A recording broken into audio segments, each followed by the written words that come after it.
JDU खुद जो अपनी पार्टी ऑक्सीजन वेंटिलेटर पे है वो दूसरे पार्टी को क्या तोड़ेंगे।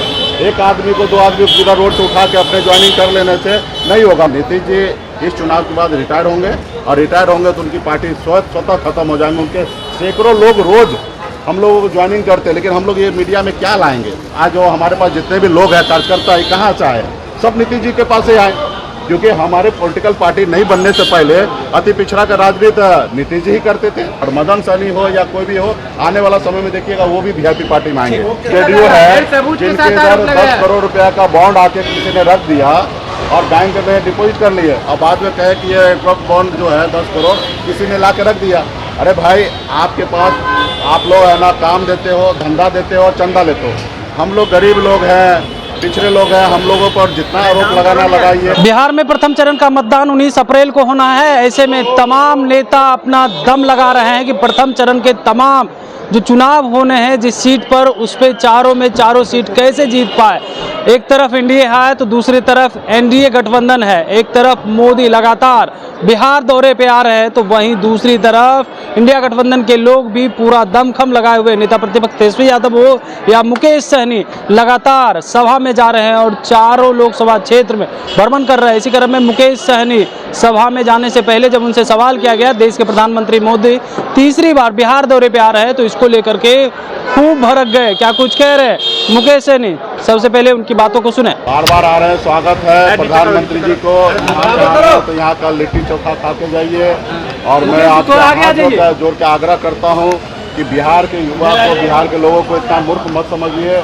आपने जो 2014 में या 2019 में जो आपने वादा किया था, वो वादा पूरा किए कि नहीं किए, वो हमारे बिहार के युवा को बताइए। कि आपने कहा था कि 2 करोड़ नौकरी देंगे हर साल, वो पूरा किए कि नहीं किए, कितना पूरा किए, थोड़ा कम भी किए होंगे तो बता दीजिए कि कितना कम किए हैं। और आपने कहा था विदेश से काला धन लाएंगे, वो आया कि नहीं आया, और नहीं आया तो कितना नहीं आया और कितना बिहार इंडिया से चला गया, उसके ऊपर बताइए। किसान को आई दुगुनी करनी थी, वो आपने किया कि नहीं किया, वो बताइए। बिहार को विशेष पैकेज देना था, वो आपने दिया कि नहीं दिया, वो बताइए। मुख्यमंत्री जी से आग्रह है कि मुख्यमंत्री जी हमेशा विशेष राज्य का दर्जा के लिए हमेशा देश के प्रधानमंत्री जी की लड़ाई लड़ते थे, वो बताइए कि ये प्रधानमंत्री जी का तीसरी बार अगर बनते हैं, 2 बार तो नहीं किए लेकिन तीसरी बार बनते हैं तो क्या बिहार को विशेष राज्य का दर्जा मिलेगा कि नहीं मिलेगा।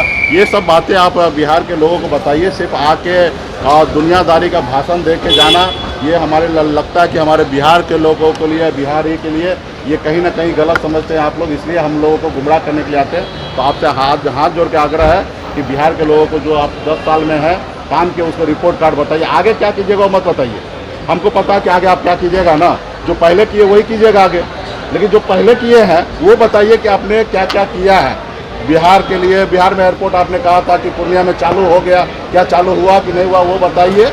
तो ये तमाम चीज़ें जो है, जो खास करके बिहार के लोगों को, बिहार का तरक्की का बात जो हो उसके बारे में बात कीजिए। सिर्फ इधर आके भाषण और राशन मत दीजिए।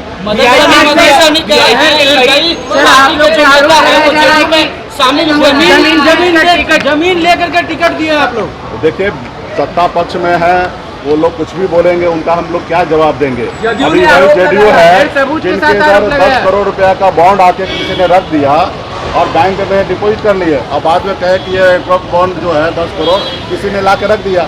अरे भाई, आपके पास आप लोग है ना, काम देते हो, धंधा देते हो, चंदा लेते हो। हम लोग गरीब लोग हैं, पिछड़े लोग हैं, हम लोगों पर जितना आरोप लगाना लगाइए, जितना गाली देना गाली दीजिए, जो करना कीजिए। हम लोग गरीब आदमी हैं, गरीब को तो कोई माँ बाप होता नहीं है, गरीब को हर कोई टारगेट करता है। तो हम लोग छोटा पार्टी है, जितना टारगेट करना कीजिए। और आज जेडीयू खुद जो अपनी पार्टी ऑक्सीजन वेंटिलेटर पे है, वो दूसरे पार्टी को क्या तोड़ेंगे। एक आदमी को 2 आदमी पूरा रोड से उठा के अपने ज्वाइनिंग कर लेने से नहीं होगा। उनकी पार्टी बताइए, वो बताए कि 2025 में क्या वो जितना 2020 में जितना सीट पर चुनाव लड़ा, क्या नीतीश जी उतना सीट पर 2025 में चुनाव लड़ेंगे। 2025 तक उनकी पार्टी रहेंगे, ये लोकसभा चुनाव के बाद उनकी पार्टी रहेंगे। आज उनकी पार्टी में नीतीश जी इस चुनाव के बाद रिटायर होंगे और रिटायर होंगे तो उनकी पार्टी स्वतः खत्म हो जाएंगे। उनके सैकड़ों लोग रोज हम लोगों को ज्वाइनिंग करते हैं, लेकिन हम लोग ये मीडिया में क्या लाएंगे। हम काहे के लिए नीतीश जी को परेशान करें, चिराएं। उनके लोग पूरे बिहार में आज जो हमारे पास जितने भी लोग हैं कार्यकर्ता है कहाँ से आए, सब नीतीश जी के पास से आए, क्योंकि हमारे पॉलिटिकल पार्टी नहीं बनने से पहले अति पिछड़ा का राजनीति नीतीश जी ही करते थे और अति पिछड़ा के नाम पे ही बिहार में इतने साल से मुख्यमंत्री बने। अब अति पिछड़ा का बेटा खुद आ गए तो आज हमारे लोग जो उनके पास थे या भाजपा के साथ थे सारे लोग हमारे पास आ गए। हम कोई चांद पे से हम लोगों को नहीं लाए, बिहार से ही लाए। आज हमारे पास लाखों की संख्या में कार्यकर्ता है। ये लाखों कार्यकर्ता जो है वो जेडीयू से आए हैं और मदन सहनी हो या कोई भी हो, आने वाला समय में देखिएगा वो भी वीआईपी पार्टी में आएंगे।